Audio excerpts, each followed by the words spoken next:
These are the elevators at UPMC 125 Daugherty Drive physician offices in Monroeville, Pennsylvania. These are Oildraulic impulses.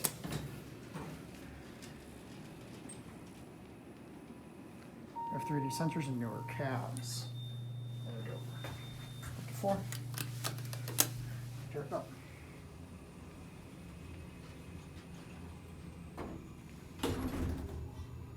The other one's coming down. This one's a low pitch buzz, the other one's just normal.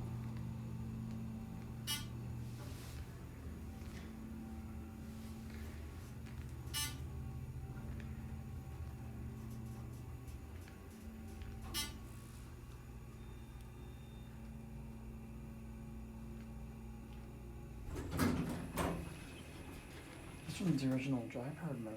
The other one has like a really loud replacement submersible motor, probably Otis.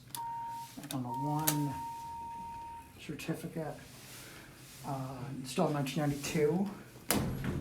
It's a basic redone cab.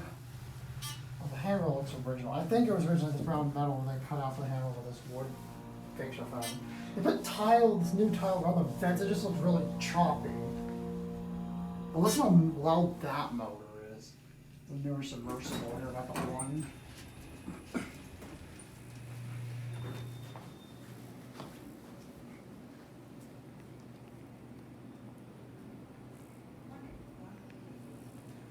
Close this and it's going to be out.